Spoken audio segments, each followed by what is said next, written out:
شاید آپ نے سنا ہو، میں نے چند برس پہلے خود پاکستان کے کسی صاحب نے مجھے کلپ بھیجا تھا. مجھے تو ٹی وی دیکھنے کا موقع نہیں ملتا، تو بعض اوقات سوشل میڈیا سے ہی پتہ چل جاتی ہیں چیزیں، لوگ فارورڈ کر دیتے ہیں. اب تو الحمدللہ اس کو میں نے بہت کم کر دیا، اس میں بہت زیادہ وقت ضائع ہوتا تھا.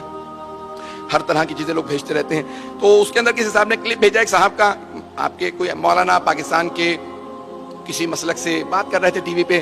کہنے لگے کہ رسول خدا نے جتنے معجزات سارے انبیاء کو دیے ہیں اس سے زیادہ معجزات رسول خدا کو دیے ہیں، لیکن ایک شے رسول خدا کو اللہ نے عطا نہیں کی، وہ ہے شہادت. اور پھر کہنے لگے کہ نہیں، لیکن شہادت کی 2 قسمیں ہیں، سری اور علنی.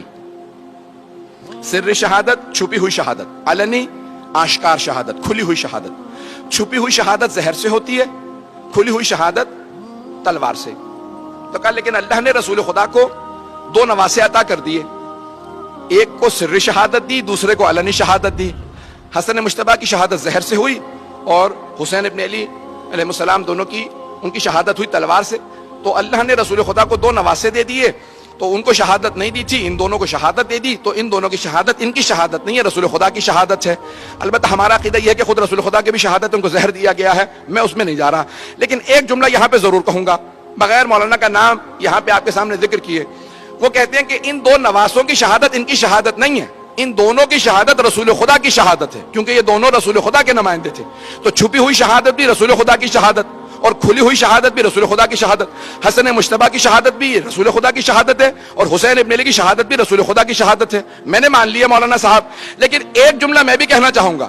اگر ان دونوں کی شہادت ان کی شہادت نہیں، رسول خدا کی شہادت ہے، تو پھر یہ بھی مانیے ان دونوں کا قاتل ان کا قاتل نہیں، رسول خدا کا قاتل.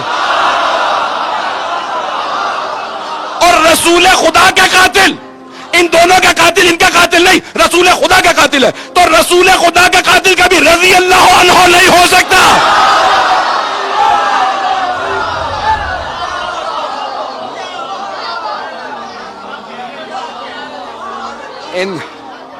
ان دونوں کا قاتل کبھی بھی رضی اللہ عنہ نہیں ہو سکتا، کیونکہ ان دونوں کی شہادت رسول اسلام کی شہادت ہے.